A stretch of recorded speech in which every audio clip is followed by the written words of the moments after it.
सामने हो ना हो, मेरे दिल के बाबा पास हो, मेरे संग संग रहते सदा, देते ये एहसास हो।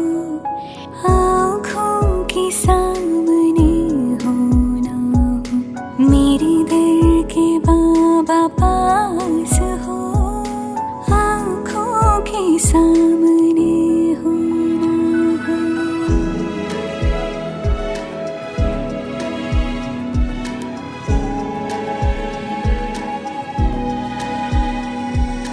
युग युग के बिछड़े मिले, जैसे हम ना थे जुदा, हर कल्प में हम मिलते रहे, जन्मों के हैं साथी सदा। मेरी धरती हो आकाश हो, मन के तुम विश्वास हो, आँखों के सामने हो ना हो, मेरे दिल के बाबा पास हो, मेरे संग संग रहते सदा, देते ये एहसास हो, आँखों के सामने हो ना हो।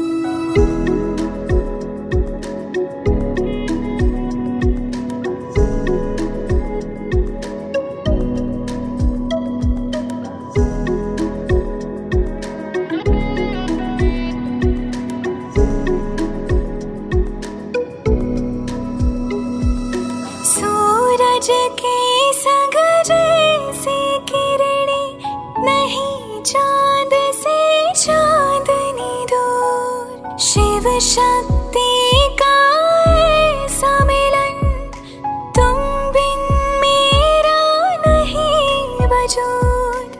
मधुबन क्यों ना बने मन मेरा, भगवान का जिसमें वास हो, आँखों के सामने हो ना हो, मेरे दिल के बाबा पास हो, मेरे संग संग रहते सदा, देते ये एहसास हो, आँखों के सामने हो ना हो।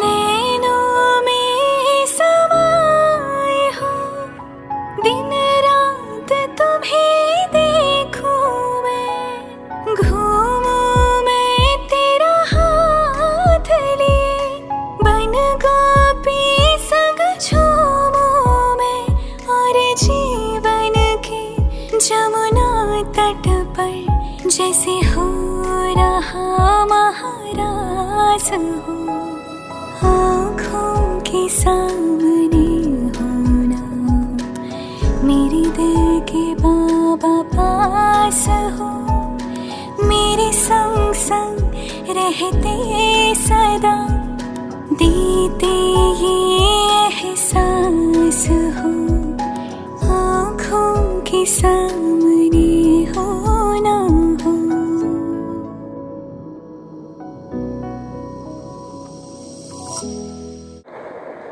ओम शांति, ओम शांति, ओम शांति।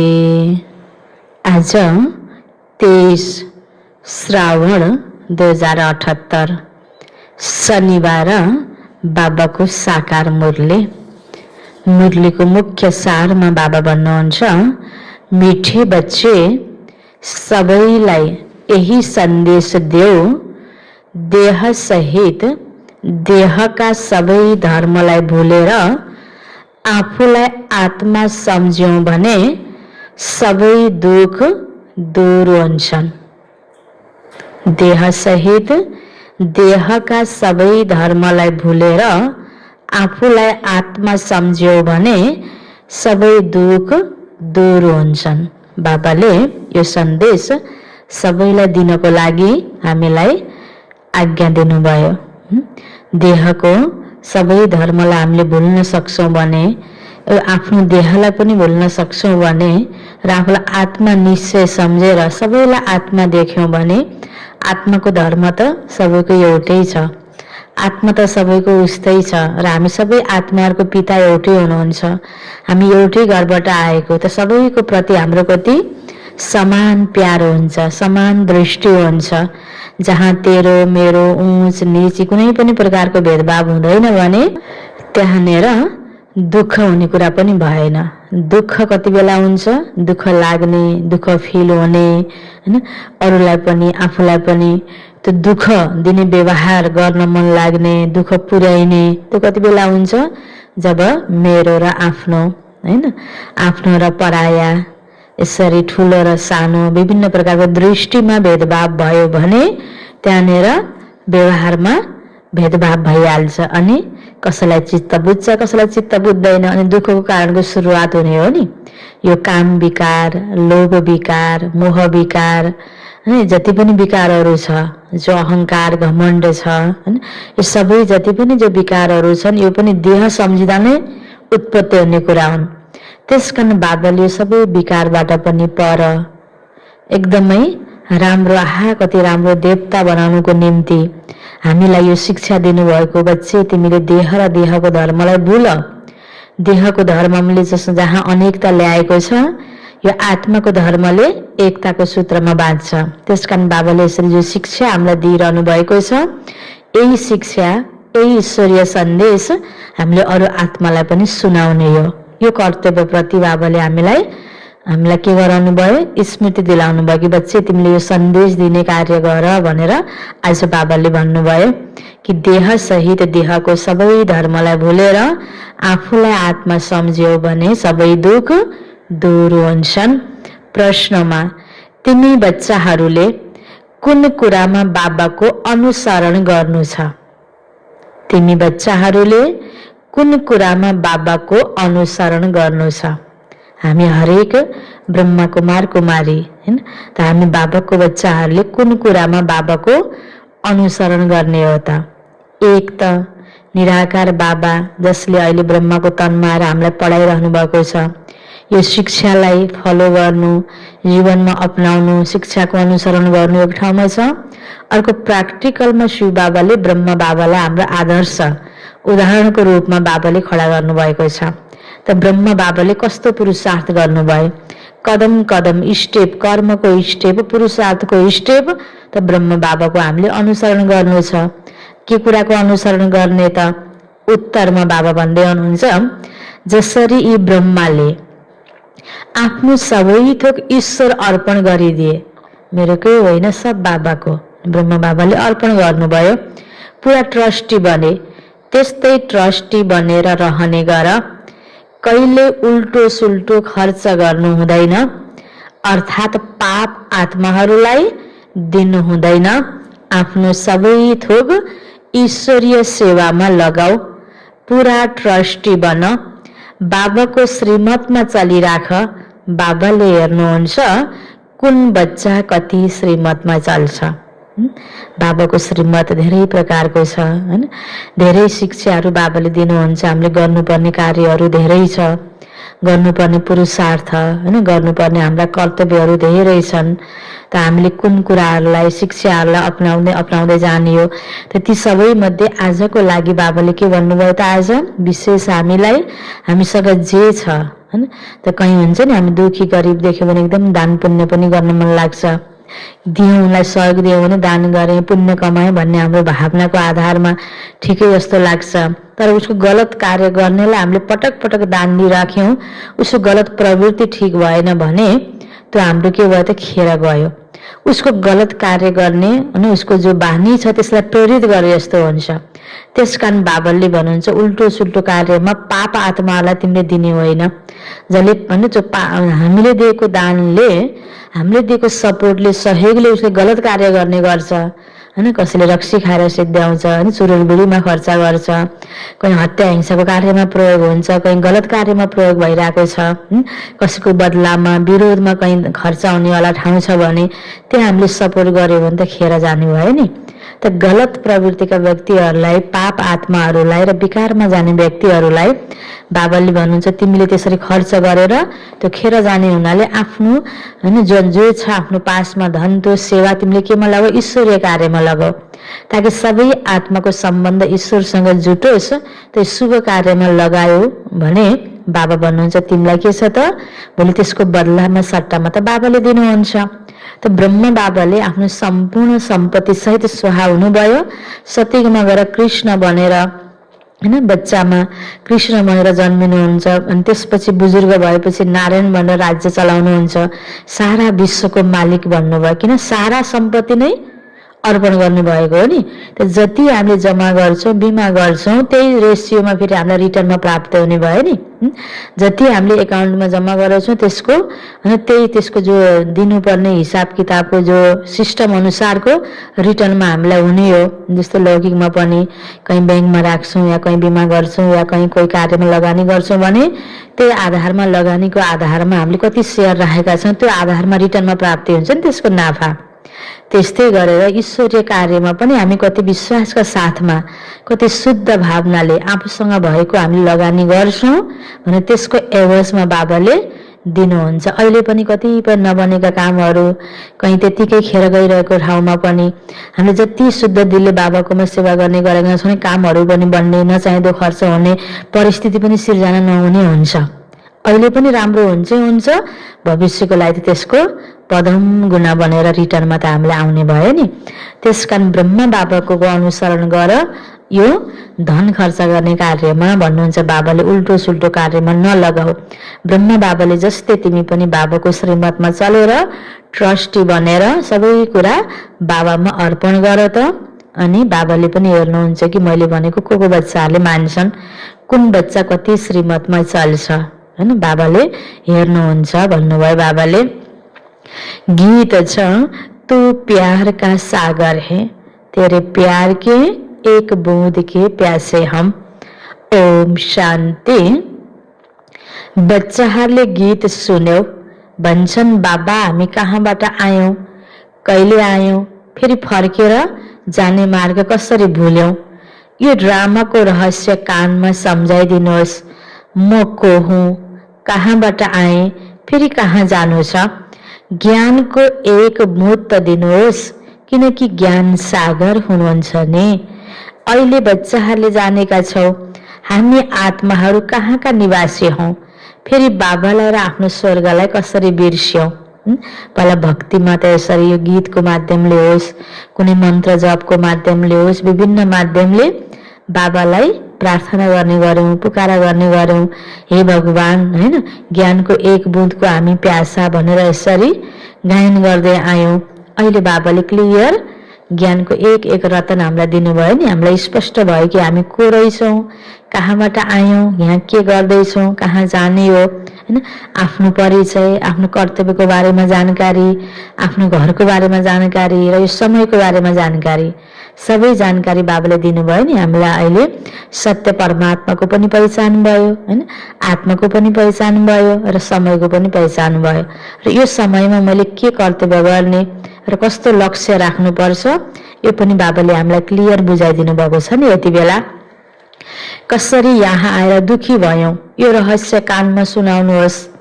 बाबा ज्ञानको सागर पनि हुनुहुन्छ, पवित्रताको सागर पनि हुनुहुन्छ, प्रेमको सागर पनि हुनुहुन्छ, शान्तिको सुख र सम्पत्तिको सागर पनि हुनुहुन्छ बाबा। ज्ञान, गुण, शक्ति, सर्व सम्पत्तिहरू जो हामीले चाहेका छौँ अन्तर आत्माले हैन, हामीलाई सुख चाहियो, प्यार चाहियो, शान्ति चाहियो, जे हामीलाई चाहियो भनेर हामीले मागिरहेका छौँ भगवानसँग पुकारा गरेर, त्यो सबै कुराको बाबा स्रोत, सागर, भण्डार हुनुहुन्छ। अहिले बेहदको बाबाद्वारा यो सबै कुरा बुझेका छौ। आदिमा कहाँबाट आयो, र फेरि मध्यमा के भयो, जस कारण हामीले मार्ग भुलेर दुखी भयौं। फेरि अब बाबालाई भन्छन्, बाबा हामीलाई मार्ग बताउनुहोस्, हामी आफ्नो सुखधाम शान्तिधाममा जान सकौं।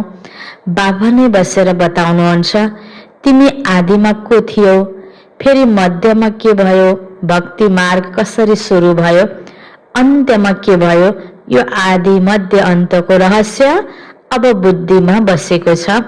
यो ड्रामा हो नि, यो मनुष्यहरूले अवश्य जान्नुपर्छ, किनकि कलाकार हुन्।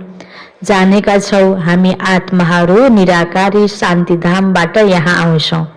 हामी सबै आत्माहरूको घर निराकारी दुनिया, शान्तिधाम बनौं या परमधाम बनौं या निर्वाण धाम बनौं, ब्रह्मलोक बनौं, त्यो हामी आत्माको वास्तविक घर, जो आत्मा बस्ने ठाउँको नाम हो यो। त बाबा भन्नुहुन्छ, अब तिमीले जानेका छौ, त्यहाँबाट यहाँ आयौं हामी कहाँ, टकी धाममा, यो आवाजको दुनियाँमा, यो साकारी दुनियाँमा, यो सृष्टिको कर्म क्षेत्रमा हामी कर्म गर्नको लागि, किन खेल खेल्नको लागि आयौं। मूल वतन, सूक्ष्म वतन, फेरि यो हो स्थूल वतन, यो साकारी दुनिया अर्थात् स्थूल वतन। फेरि मूल वतनबाट आत्माहरू आउँछन् टकी धाममा। मूल वतन भनेको त्यही परमधाम, आत्माको घर। शरीर धारण गरेर पाठ खेल्नको लागि आत्माको निवास स्थान त शान्तिधाम हो। यो कुरा दुनियाँमा कसैले पनि जानेको छैन। भन्नुमा त चलन छ, भगवानको घरबाट आएको हो, भगवानको घरमा जाने हो, हामी एउटै घरबाट आएको भन्ने भनाइ त छ।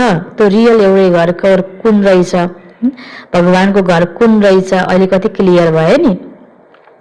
यो ज्ञान सागर बाबाले नै आएर सम्झाउनु भएको छ, अहिले सम्झाइरहनु भएको छ।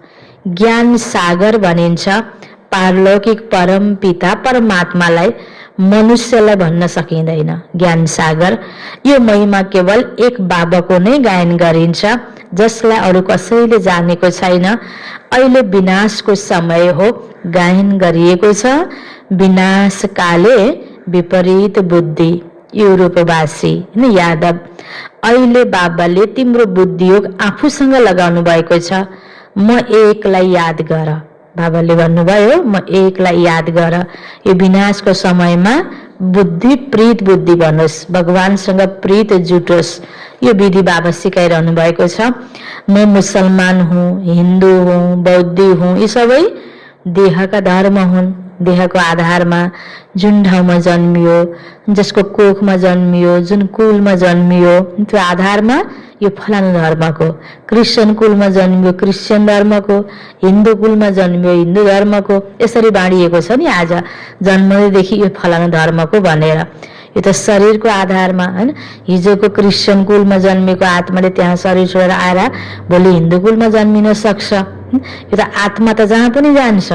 आत्माको रियल स्वरूप हेर्यो भने न हिन्दू न मुस्लिम न सिख न इसाई, आत्मा आत्मा बराबर एउटै परमात्माको सन्तान।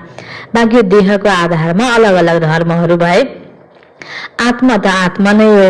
बाबा सम्झाउनुहुन्छ, देहका सबै धर्म छोडेर आफूलाई आत्मा सम्झेर म बाबालाई याद गर्यो भने पतितबाट पावन बन्छौ। बाबा भन्नुहुन्छ, यस देहलाई पनि बिर्स। यो सबैको लागि बाबाको सन्देश हो। देह सहित देहका जति पनि सम्बन्ध छन् सबैलाई बिर्स। म आत्मा हुँ, हामी सबै भाइ भाइका बाबा एक हुनुहुन्छ। यी ब्रह्माले पनि भन्छन् म आत्मा हुँ, त्यसैले सबै भाइ भाइ भयो। यस समयमा सबै भाइ भाइ पतित दुखी छन्, सबै काम चितामाथि चढेर भस्म भएका छन्। जब द्वापरको आदिमा रावण राज्य सुरु हुन्छ अनि तिमी फेरि वाम मार्गमा जान्छौ, त्यसपछि फेरि अरू धर्म सुरु हुन्छन्। आधा समय तिमी पवित्र रहन्छौ, फेरि आधामा तिमी पतित बन्छौ। 21 जन्म यहाँ नै गायन गरिन्छ। कुमारी ओहो जसले 21 कुलको उद्धार गर्छिन्, कुमारीको मान छ। तिमीले सारा दुनियाँको उद्धार गरिरहेका छौ। तिमीले जानेका छौ हामी सबै आत्माहरू शिव बाबाका बच्चा हौ, त्यसैले कुमार नै ठहरियो। प्रजापिता ब्रह्माका सन्तान बनेपछि मात्र भाइ बहिनी हुन्छौ।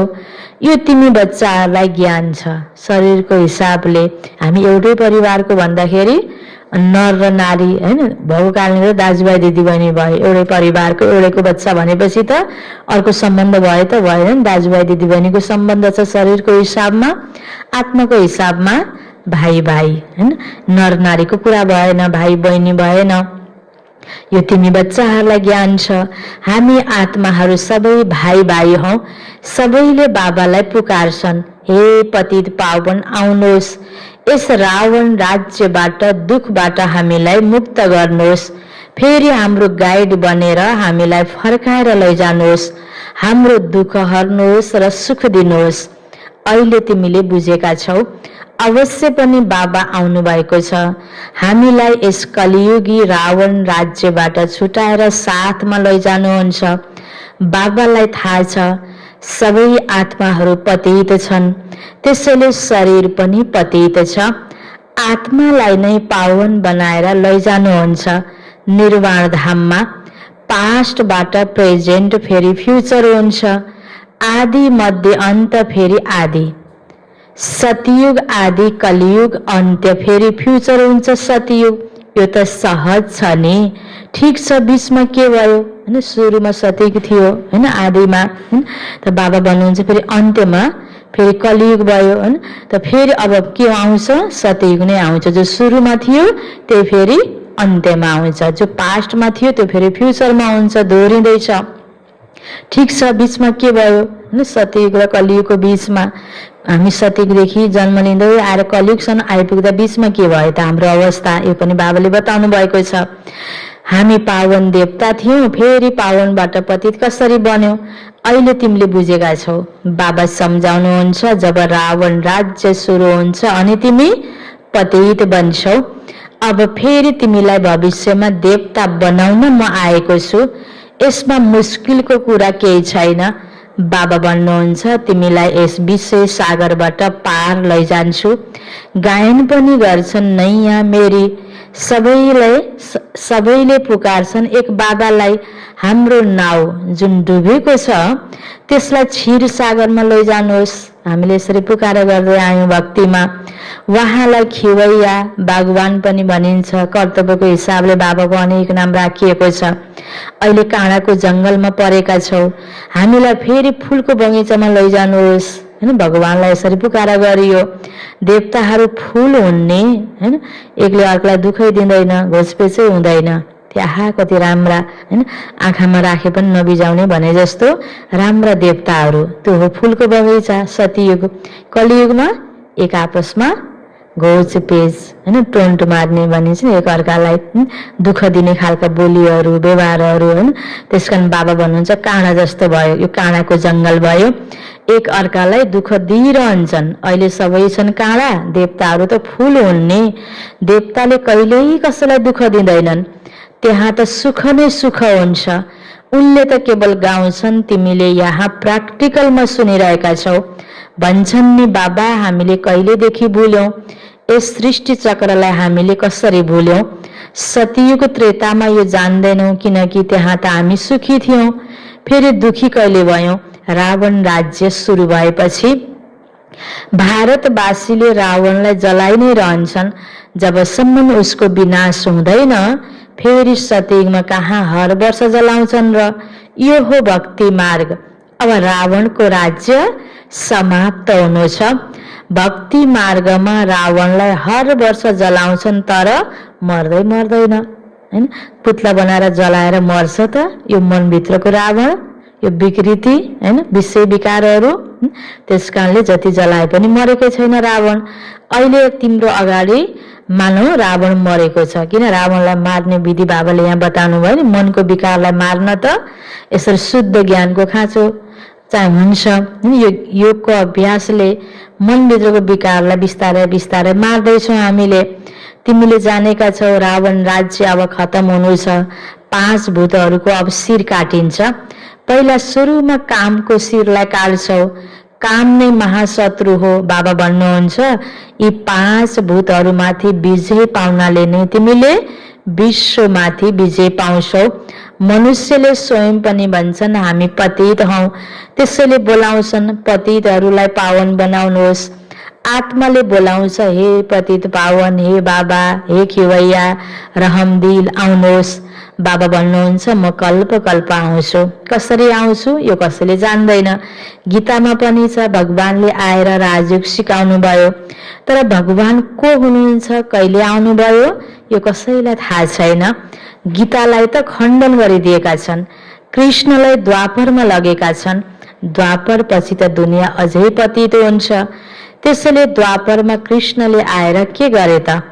मनुष्यले त केही पनि बुझ्दैनन्, बिल्कुलै अनराइटियस वा दुराचारी छन्। सतयुगमा हुन्छन् राइटियस वा सदाचारी। तिमी अहिले अनराइटियसबाट राइटियस बन्छौ। बाबाले सम्झाउनुहुन्छ तिमी नै सम्पूर्ण निर्विकारी पूज्य थियौ, तिमी नै अब विकारी पुजारी बनेका छौ। आफै पूज्य आफै पुजारी। पहिला तिमी पूज्य थियौ 21 जन्मसम्म, फेरि पुजारी बन्यौ। सतयुगमा 8 जन्म, फेरि त्रेतामा 12 जन्म लिन्छौ। बाबाले नै बताउनुहुन्छ तिमी पतित कसरी बनेका हौ, कहिलेदेखि गिरेका हौ। यो सृष्टिको चक्र घुमिरहन्छ।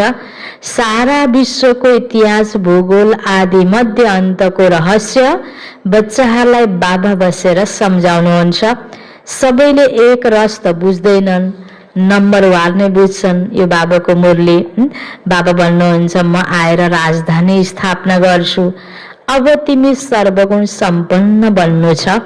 सम्पूर्ण नबन्नेसम्म सतयुगमा जान सक्दैनौ, बन्नु यहाँ नै छ।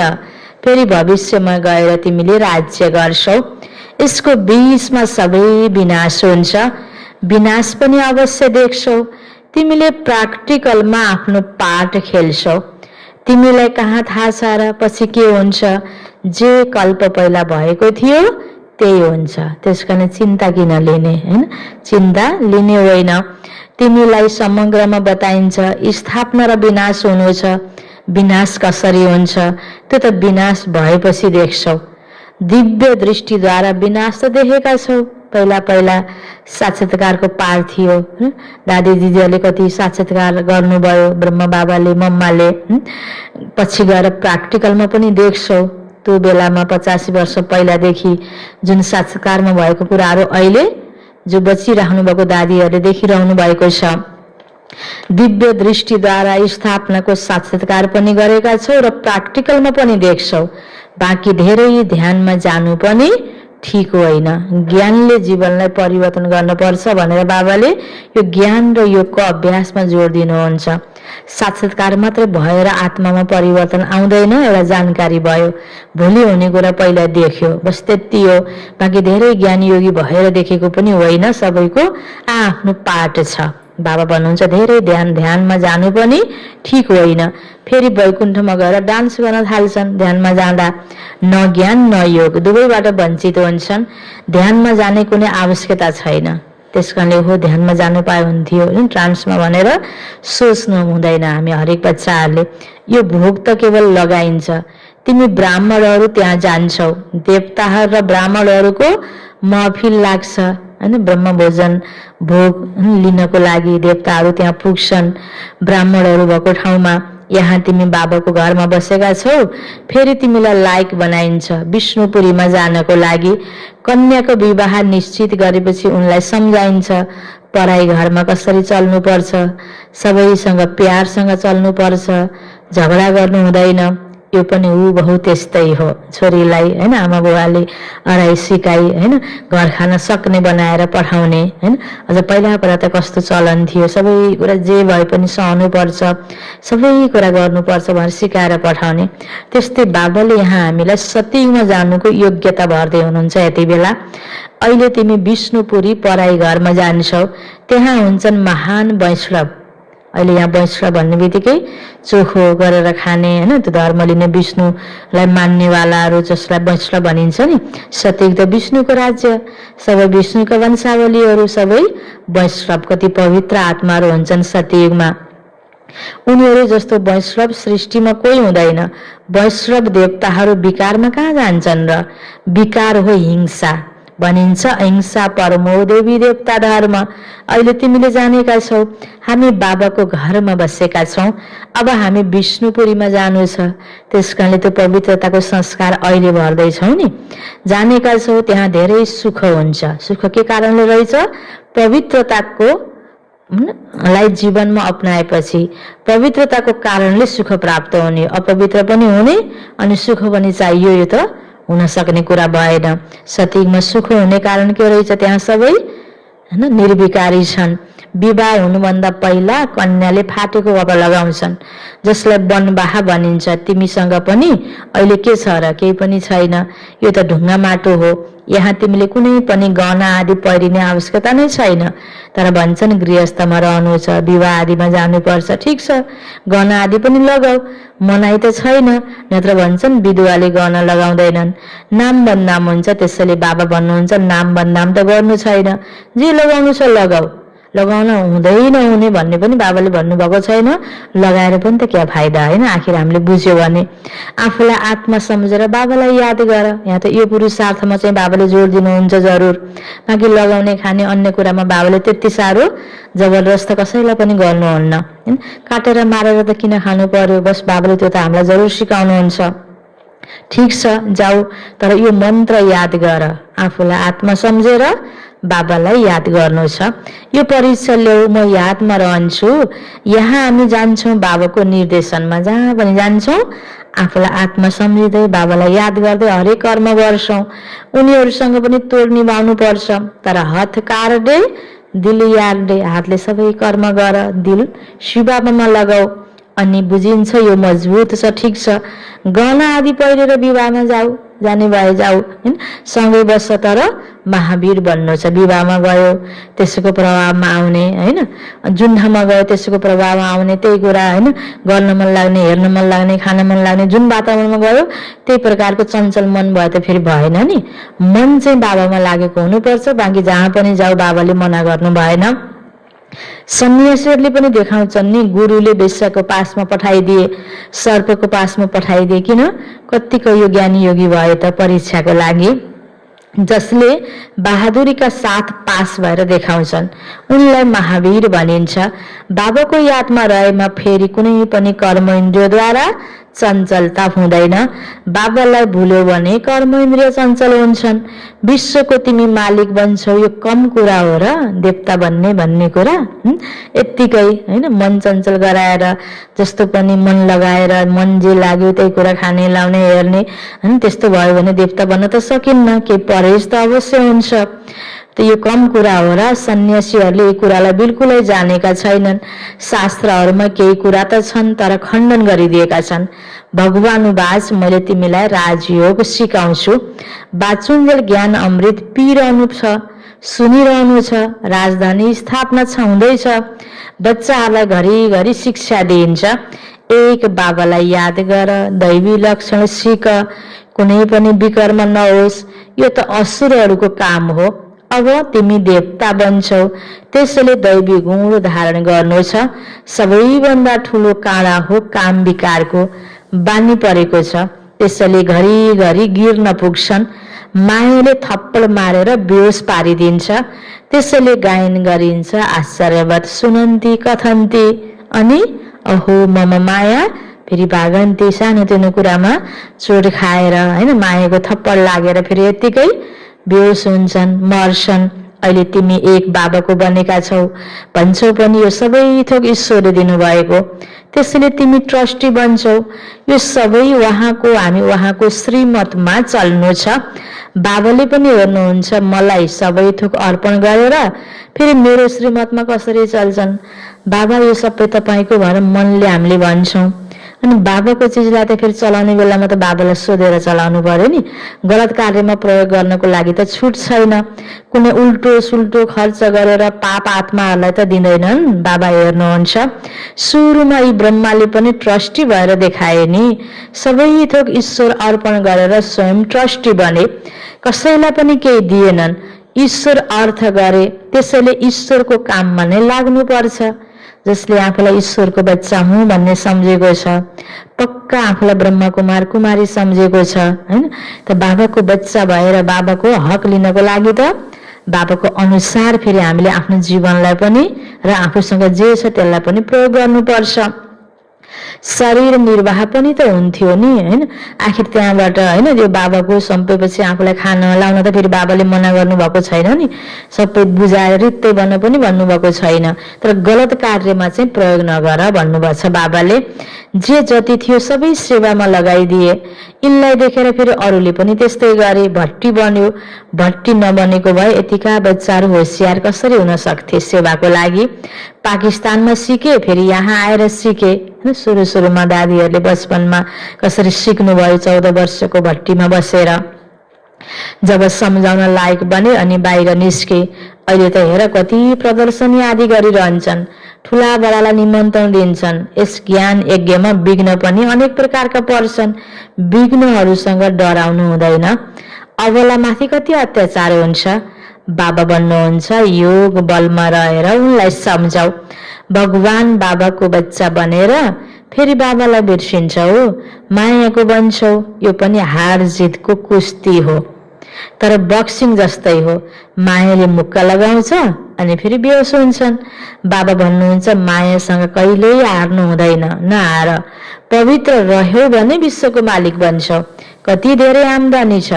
यदि पुरा पुरुषार्थ गर्दैनौ भने फेरि गएर दासदासी बन्छौ। राजधानी सारा यहाँ नै स्थापना भइरहेको छ। अच्छा, मिठे मिठे सिकिलदे बच्चाहरूप्रति माता पिता बाप दादाको याद प्यार एवं गुड मर्निङ। रुहानी बाबाको रुहानी बच्चाहरूलाई नमस्ते। रुहानी बच्चाहरूको रुहानी बाबालाई याद प्यार गुड मर्निङ नमस्ते नमस्ते। धारणाको लागि मुख्य सार पहिलो पोइन्टमा बाँचुन्जेल ज्ञान अमृत पिइरहनु छ। महावीर बनेर मायाको बक्सिङमा विजय बन्नु छ। सबैसँग तोड निभाउँदै दिलमा एक बाबालाई राख्नु छ। दोस्रो पोइन्ट, विघ्नहरूसँग डराउनु हुँदैन। सेवामा आफ्नो सबै थोक सफल गर्नुपर्छ। ईश्वर अर्पण गरेर ट्रस्टी बनेर रहनु छ। कुनै पनि उल्टो कार्यमा लगाउनु हुँदैन। वरदान छ बाबाको, डबल लाइट बनेर कर्मातीत अवस्थाको अनुभव गर्ने कर्मयोगी भव। कर्म गर्दैछौँ, योगमा रहेर गर्ने, बोझको फिलिङ नगर्ने, हल्का भएर गर्ने, स्थितिमा पनि हल्का। आत्मा त हो ज्योति स्वरूप, लाइट स्वरूप, त्यस कारण डबल लाइट भयो नि। डबल लाइट बनेर कर्मातीत अवस्थाको अनुभव गर्ने कर्मयोगी भव। विस्तारमा जसरी कर्ममा आउनु स्वाभाविक भएको छ, त्यसै गरी कर्मातीत हुनु पनि स्वाभाविक होस्। यसका लागि डबल लाइट बन। डबल लाइट रहनको लागि कर्म गर्दै स्वयंलाई ट्रस्टी सम्झिएर आत्मिक स्थितिमा रहने अभ्यास गर। यी दुई कुराको अटेन्सन राख्नाले सेकेन्डमा कर्मातीत, सेकेन्डमा कर्मयोगी बन्छौ। कर्म पनि गर्ने तर आफूलाई ट्रस्टी निमित्त मात्र सम्झेर कर्म गरेपछि कर्मको बोझ हुँदैन। राम्रो नराम्रो त्यो कर्मको परिणामले फेरि स्थितिलाई बिगार्दैन, बोझको फिलिङ हुँदैन। कर्मयोगी बन्छौ। निमित्त मात्र कर्म गर्नको लागि कर्मयोगी बन, फेरि कर्मातीत अवस्थाको अनुभव गर। स्लोगन, जसको दिल ठुलो हुन्छ उनीहरूको लागि असम्भव कार्य पनि सम्भव हुन्छ। सानो दिल, सानो चित्त, सानो मन भनिन्छ नि, जे कुरा गर्न पनि सजिलो भयो त गरिदिने, अप्ठ्यारो भयो भने आँट्न नसक्ने। दिल सानो भयो भने हैन के हुन्छ त, कुनै पनि कुरा सम्भव नलाग्ने। हुन्न कसरी गर्ने, यो कहाँ हुन्छ, त्यही प्रकारको सोच र बोली हुन्छ। हैन किन गर्नुपर्छ र नगरे पनि हुन्न र हैन त्यतातिर क्वेशनहरू अनि त्यतातिरका संकल्प बढी चल्छन्। दिल ठुलो व्यक्तिले होइन गर्नुपर्छ गर्न सकिन्छ भन्नेतिर बुद्धि जान्छ। यसरी जसको दिल ठुलो हुन्छ उनीहरूको लागि असम्भव कार्य पनि सम्भव हुन्छ। संकल्पमा हिम्मत भयो भने त फेरि पदम गुणा बाबाको मद्दत हुन्छ नि हामी बच्चाहरूलाई। त्यसकारण पहिला संकल्पमा नै दिल सानो भएर गर्न हुँदैन कहिले पनि। हामी त असम्भव कार्यलाई पनि सम्भव देखाउने हो नि यो संगम युगमा बाबाको साथले। मुरलीको सारमा थियो मिठे बच्चे सबैलाई यो सन्देश देऊ, देह सहित देहका सबै धर्मलाई भुलेर आफूलाई आत्मा सम्झ्यो भने सबै दुःख दूर हुन्छन्। प्रश्न उत्तरमा थियो तिमी बच्चाहरूले कुन कुरामा बाबाको अनुसरण गर्नु छ? जसरी यी ब्रह्माले आफ्नो सबै थोक ईश्वर अर्पण गरिदिए, पुरा ट्रस्टी बने, त्यस्तै ट्रस्टी बनेर रहने गर। कहिले उल्टो सुल्टो खर्च गर्नु हुँदैन, अर्थात् पाप आत्माहरूलाई दिनु हुँदैन। आफ्नो सबै थोक ईश्वरीय सेवामा लगाऊ, पुरा ट्रस्टी बन, बाबाको श्रीमतमा चलिराख। बाबाले हेर्नुहुन्छ कुन बच्चा कति श्रीमतमा चल्छ। ओम शान्ति।